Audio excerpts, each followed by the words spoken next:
All right, we're continuing on with our consonants. Moving on to fricatives. And our fricatives, we have 4 different places of articulation of fricatives. And fricatives are characterized by having a close approximation of 2 articulators so that that airstream is partially obstructed and we have that turbulent airflow. And that's a big characteristic of our fricatives is that turbulence. Turbulence, who's like turbulence. So that turbulent airflow is produced. And importantly, that noise is continuous. So as long as you have breath, as long as you have airflow, that sound can be produced. So this means you're producing fricatives by forcing airstream through a narrow channel or a constriction in that vocal tract. And so this is my little visual aid here. Remember with our oral stops, there's full closure, and then the air had to stop, and then it had to be released. Here we have this constriction, so that that closes off the vocal tract, but not completely. And this is what makes that turbulent airflow, the noise, and then the airflow continues on. All right, and because that air is flowing through that narrow opening, that turbulent, noisy airflow is generated. Right, and so we have 4 places of articulation. Again, we have the labial dental. Cognate pairs F and V, the dental or interdental air, pairing, the voice and voiceless TH, the EV and the theta, or the theta is your voiceless and the EV is your voiced. Your alveolar S and Z, and your palatal-alveolar, also known as your post-alveolar esh and your edge. All right, we'll start with our labial dental fricatives. F, your mean cat sound, and your V, your vacuum sound. Again, F is a nice, easy sound to work on in treatment, early acquired sound, one I usually don't work on too much, other than if I have kids who are really resistant to working on other sounds. So for real little guys who don't like to work on other things, it's nice, easy, bite and blow. So pretty much nice, easy visual sound. You got it. Just bite and blow. You can do it. So in terms of sounds that have, or words that have an F, phosphorus, 2 F's there, pamphlet, giraffe, photo, 15, 2 F's there, Joseph, spherical, who doesn't like that, SF, that's an interesting transcription if you think about it, spherical, monograph on the end, fluffy, we have F clusters, FL clusters, fluffy, F on the end, phonograph, so F on the beginning, F on the end. The V, I don't know why I never really work on the V in treatment. I don't think there's just so many good V words. There's nothing really wrong with the V in treatment, but F just seems like an easier sound to work on. So vindictive, V is on the beginning and end. Wife, again with an F, not a V. Chevron. The VR, this is not a cluster. Chevron. The 2-syllable words VR. We do not have a VR cluster, right? There's no V clusters. Weaver, right? Again, not a cluster of. That's always sort of a fun word to transcribe. A wedge and a V, always like sort of fun. Life-saving, we have a V there. Never, wives. So right, again, wife, you have an F. Wives, you have a V. And when you turn it to plural, always pay attention. Verify and stove. So V there on that. All right, our interdental fricatives. We're going to spend a few minutes here because I guarantee there's always a few of you who are going to mix up your voice and voiceless THs. And I will also spend a moment pointing out their names because I talk about them by their names. It's so much easier to refer to them by their names. Your voiceless TH, your theta, right? Theta, the tongue tickler sound. I work on this sound all the time in treatments. It's a nice, easy visual sound. It's the sound. While your voice cognate, the EV, is the sound. And the word like the, right? Let's talk about these. So these are our theta words. Enthusiast. So Thursday has a theta. Thither. That's a fun word. Thither. There's 2 thetas in that. Elizabeth on the end. 33rd, 2 thetas there. Gothic. There's a theta. Cathedral, theta there. Through, there's a theta there. Anesthesia, no theta. Zenith, there's a theta there. In general, well, let's do our eth first. Eth, them, clothe, heather, rhythm, teeth is a theta. North is a theta. Weather, thigh is a theta. Northern is an eth. Weather.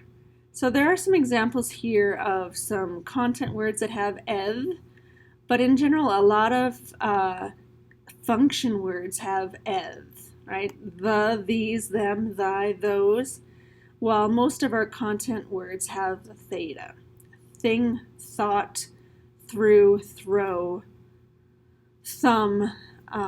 So it's not a for sure, because obviously here we have some examples of content words that have an eth, but that's one way to think about them as the differentiation between the two. All right, so theta is your voiceless, eth is your voiced. I think, oh, we got some more to practice with here. Oh, I don't have that. So let's just do these here. Wreath is a theta. Than is an eth. Earthworm, theta. Bath, theta. Ungathered, eth. Seethe, eth. Stethoscope, theta. Blithe, eth. Amethyst, theta. Featherbed, eth. Weatherman, eth. Locksmith, theta. With, theta.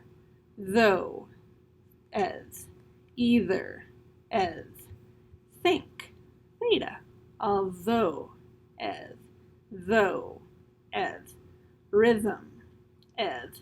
Pathway, theta. Judith, theta. Healthy, theta. Marathon, theta. Together, eth. Thump, theta. Southerner, eth. These, eth. Either, eth.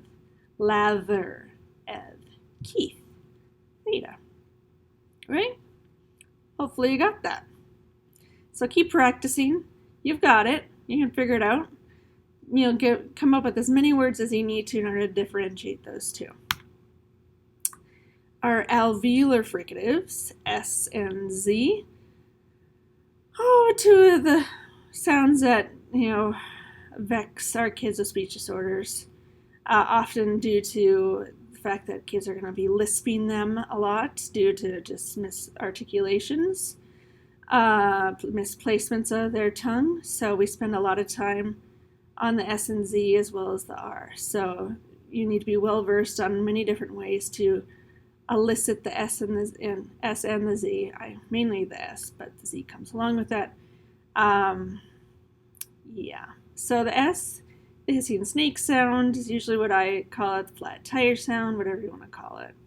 And then the Z, the buzzy bee sound, whatever works for you, whatever works for your kids, but very common sounds that you will be spending many hours with in treatments. All right, so S, again, we think about S as being, mainly associated with the S, but obviously S is also can be elicited by the C, we're like city, shaves, but also shaves. Actually, in this situation, shaves is a Z, right? Shaves, it's not shaves. So shaves is a Z in this situation, and here obviously is the esh. Deceptive, here is an S. Blintz, here, blintz. Here's an S, but it really comes down to a TS, blintz. It almost turns into, it is your alveolar affricate, your tz sound. Usual, zh. So your zh sound, usual. Axes, here again, this is your KS, when you see that X, so there is an S there, axes, and on the end is a Z, axes. Bracelet, island, S is silent. Pseudo, here we begin with an S, and Bronx, again, ends in an S because of the K, S combo. Oh, here in this kids, here, again, plurals, but because the D is voice, that plural S is actually the Z, kids, so here's a Z. Czar, here's that. Cheese, so that's a Z. Observe, observe, observe, there's a Z. Business, there's a Z there, but an S there in the end. Nasal, Z there. Present, Z there. Lots of students, for some reason, mistranscribe present with an S, but it is a Z. Is also a Z. Lots of students mistranscribe is. Seizure, so S there. Seizure, this is your edge. It's one of the few situations where we have an edge. Seizure, leisure, treasure, those are some of the few words that have a zh sound. Your voiced, palatal, alveolar, fricative. Bobsleds, and again, plural. So that is our Z there in the end. We do not have Z plural or Z clusters. We have S clusters, lots of S clusters, but no Z clusters. So we have an SL cluster. We do not have any ZL clusters. Oh, we got some more. Think about this. S or Z's. Phase, Z. Cheese, Z. Surprise, S. Z. Please, Z. Tease, was. Tragedies, wise. Rose, bananas. Cruise, eyes. Glows, choose. Goes, news. Sees, z. Pies. Rituals, bruise. Eloise, joys. Cardinals, Japanese. Is, tomatoes. Skis, meals. Stereos, advertise. So I think your default is probably your Z on those ends of words. Whether it's a full Z, we don't always say it as a full Z, but underlinely, it's usually a Z. It may be partially the voice and how we produce it, but underlinely, it's usually going to be that Z. Oh. So, again, just in terms of thinking about how we produce those Z's, Z's as well as our S's, we have two different ways that we can produce those S's and Z's. And I always ask my students, and it's almost always like a half, split, two ways, half and half in the class. How many people produce it as the typical alveolar production? And so, and I produce mine as an alveolar production with our tongue tip up behind our alveolar ridge. And so that's, that way. But then there's, a third to a half of the students actually produce it with the tongue tip down behind your lower incisors. So I always wonder what those students think. Why do we call it an alveolar production when they produce it with their tongue tip down? Right? So I just want you to stop and think. I want you to say a couple, 2 or 3 words. Some, sob, sap, and think. Where's your tongue? For some, sob, sap. Is your tongue up or is your tongue down? All right. So whichever way you do it, fine. Now I want you to do it the other way. And it's fine. Obviously, it's going to be much harder to do it the other way. But what you need to do is you need to be able to do it both ways, because in clinic, you're going to try to teach your kid, probably ideally I teach them tongue tip up, because it's easier to elicit the S from a T, because you can have them go I think it's easier to elicit the S from the T, and you're not going to produce your T at the tongue tip down. But if they cannot do that, it's nice to have an option, an alternative, which is tongue tip down. All right, and so you need to be able to teach them how to produce that in the alternative position. And so in order to do that, you first have to be able to do it yourself, to be able to model it and to know what kind of cues, what kinds of comments you can give them in order to be able to produce that sound. All right, so you need to be able to do it, and ideally, when I do it tongue tip down, it's hard for me to do it, and it always sounds, you can hear it, it sounds sort of lispy.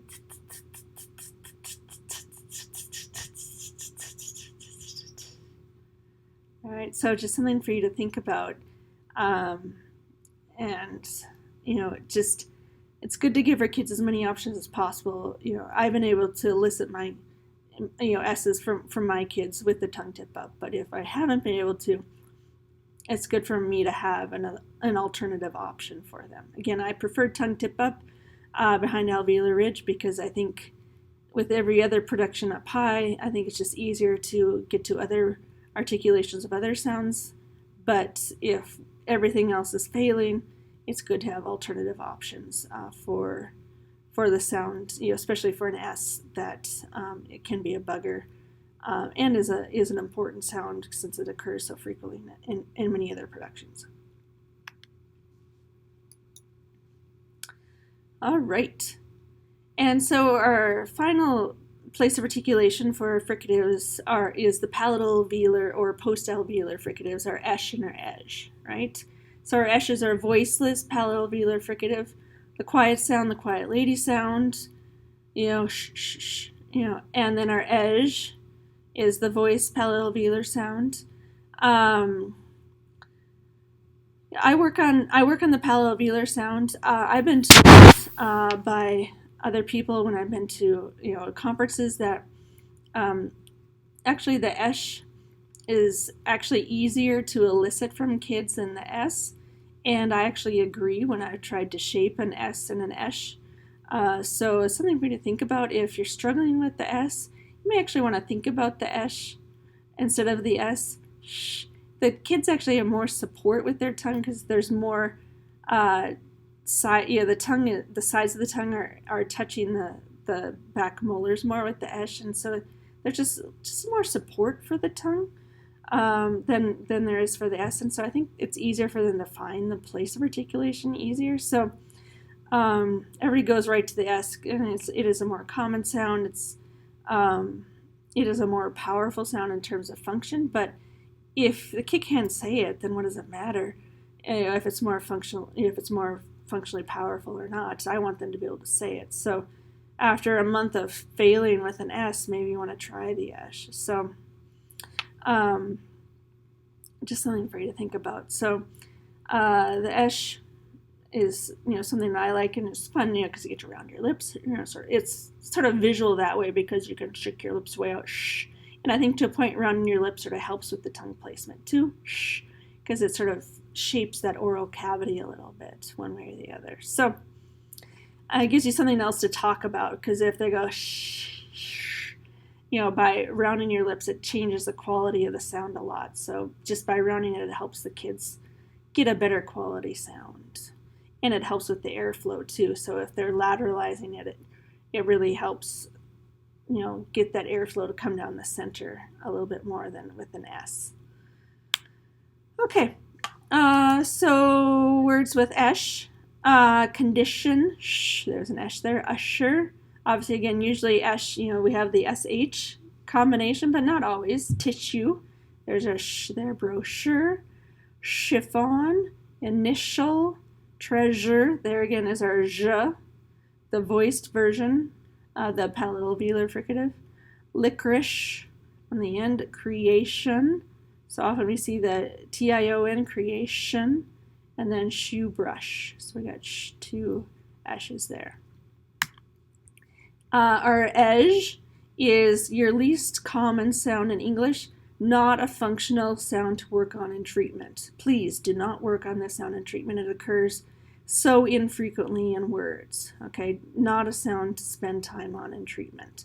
Work on the esh, and again, as I said, if you got that, eventually they'll figure out the voiced version of it. So don't work on the edge, but just so we make sure we know what words contain the edge. Vision, j, aphasia, garage, station, there's an esh. Treasure, there's a j. Persia, closure, rouge, composure, television. All right, so again, we are not going to work on the edge in treatment. And let's talk about how our fricatives vary by context. Again, in general, we have similar allophonic variations in fricatives as we do in stops. So We will have longer vowels before voiced fricatives as compared to voiceless fricatives. Our word final voiceless fricatives are often going to be partially devoiced, especially with those Z's. All right, that's a tricky one again. A lot of word final Z's are going to be partially devoiced, and it's up to you to decide, is it an S or is it a Z? All right, and that's, from a clinical standpoint, you need to decide, are you going to give them credit for that Z, or are you going to say that that Z is wrong and they're using an S? Okay, big one for you. All right, so did they say buzz? All right, well, did they say buzz? Usually not, but did they say bus? Did they say buzz? All right, so it's somewhere in between, right? So something for you to think about. And again, it comes down to, do you want to count that as an error, or do you want to say that that's an appropriate production because that's what adults say? It's just something for you to think about. And then here are some examples for you, to practice your fricative transcription. We got lots of fricatives here. Lots of fricative transcription. My goodness, lots of fricatives. And I guess, 2 pages.